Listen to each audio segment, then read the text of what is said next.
siya ng boxing. Pero si Manny Pacquiao, hindi raw talaga uubra kay Mami Junicia. Natsyempohan po naming tila sinesermonan siya ni Mami D.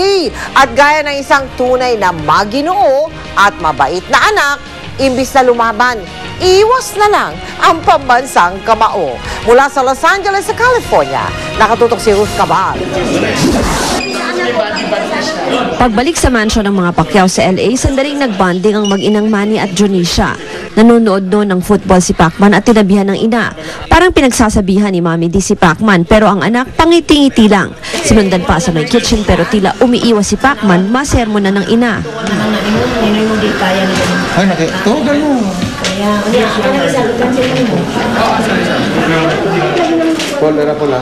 Nang makausap na ng GMA News, sinabi ni Mami D, nag-aalala raw kasi siya sa kalagayan ng anak matapos ang laban kay Antonio Margarito. Sa halip kasi na ituloy ang pahinga, magko-concert pa ito bukas. Natutuwa naman raw siya at lumabas sa check-up na wala namang seryosong tama ang anak. Pero gusto rin daw niya sanang makausap ng mas masinsina ng anak para maihirit ulit ang kagustuhan niyang magretiro na sa boxing si Pacman dahil tumatanda na ito at di na kasing lakas ng dati. Basta mag-usap lang kami kung kagustuhan pa niya, siya ang bahala. Dasal ko lang, sana huminto na siya, sana magretiro na siya. Mula rito sa Los Angeles, California, Ruth Cabal, nakatutok 24 oras. Chika Minute! Nagluluksa ang showbiz industry sa pagpanaw ng talent manager na si Wingard Tracy. Agad crinimate ang labi ni Tito Win. Makaraang pumanaw kaninang madaling araw. Nakatutok si Nelson Canlas live mula sa Green Hills, San Juan. Nelson. Mahigit isang oras nang nakakaraan matapos ang misa para kay Wingard Tracy. Napuno ang Lasal Green Hills Chapel ng mga kamag-anak, kaibigan at kasama sa industriya para sa misa para kay Wingard Tracy. Tahimik at makabuluhan ang misa habang sinasaliwan ng malamig na boses ni Basil Valdez. Lahat nangungulila sa pagkawala ng kanilang mentor, kaibigan at mahal sa buhay. Nag-umpisa si Tito Win bilang isang disc jockey hanggang nag-manage na siya ng mga artista. Ilan lang sa mga artistang nahawakan niya ay sina Basil Valdez, Maricel Soriano at Aiko Melendez. At kailan lang, sinimulan niyang i-manage ang dating talents ng namayapang manager na si Douglas Quijano tulad ni na Wendell Ramos, Richard at Lucy Gomez. Labis na nalulungkot ang mag-asawa dahil ikalawang beses na silang naulila sa manager. Masakit masabihin pero these are the things that I guess we really have to accept.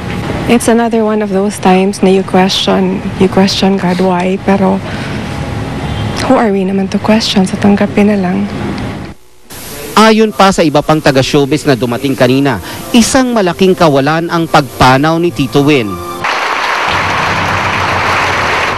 Pia, sa darating na Huwebes ay nag-organisa ng isang party. Tama pong narinig nyo, isa pong party ang inorganisa ng mga naulila ni Tito Win.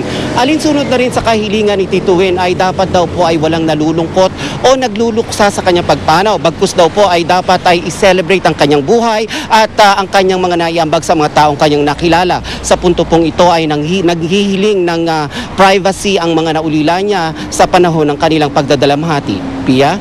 Nelson, nalaman mo ba kung ilang taon na si Wingard? Naku, Pia, mismong si Tito Win ayaw niya ring sabihin sa akin na kung ilang taon na siya nung nabubuhay pa siya eh. Maraming salamat sa iyo, Nelson Canlas.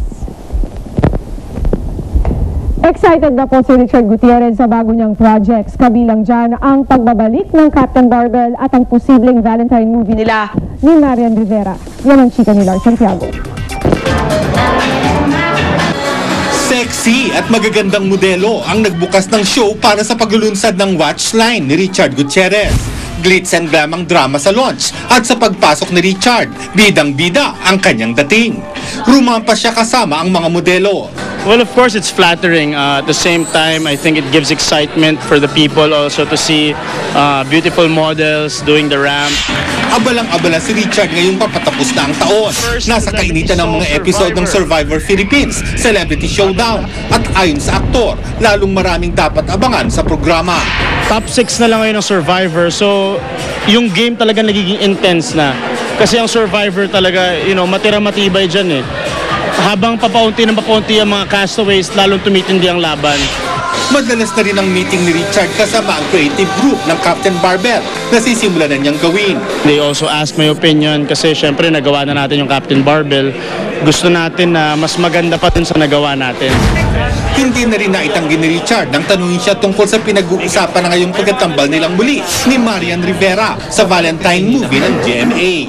Inaayos pa raw ang lahat tungkol sa muli nilang pagsasama ni Marian sa pelikula. If ever matuloy yung Valentine movie with Marian, I'll be happy because I've worked with her before, with a very successful movie before, and I enjoy working with her. Lars Santiago, updated sa Showbiz Happening. For the first time, ipinakita na ng mag-asawang Judy Ann Santos at Ryan Agoncillo ang litrato ng kanilang bunso.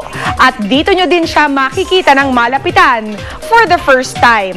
1-month-old na si baby Juan Luis o Lucho at nabinyaga na din siya. Mismong ang manager ni Ryan na si Noel Ferrer ang nagpadala sa GMA News ng litrato. Nagpapasalamat daw ang mag-asawa sa mga gumalang sa request nila na hintayin munang mabinyagan si Lucho bago i-release ang kanyang litrato.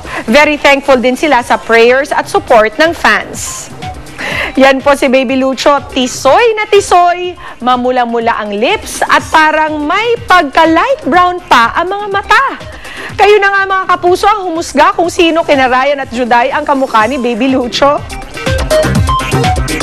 That's it for Chika Minute. Tutok na uli bukas for the hottest in showbiz. Ako po si Pia Guardia.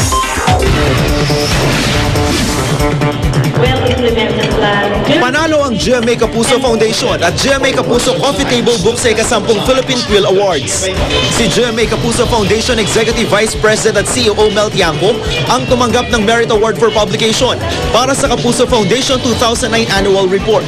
Itinampok dito ang pagtulong ng GMA Kapuso Foundation sa mga nasalanta ng mga bagyong humagupit sa bansa noong 2009. Ito ay para dun sa mga naniwala sa atin noong panahon ng bagyong yun, tunod-sunod, at yung mga volunteers. Ito po para po sa inyong lahat, para sa ating lahat. Merit Award for Publication din ang natanggap ng GMA Kapuso Coffee Table Book na naglalaman ng kasaysayan ng GMA Network.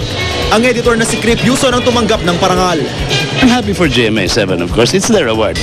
Ayon naman kay Chit Arce, presidente ng International Association of Business Communicators na nangangasiwa sa Quill Awards, patuloy na tumataas ang kalidad ng entries sa naturang parangal.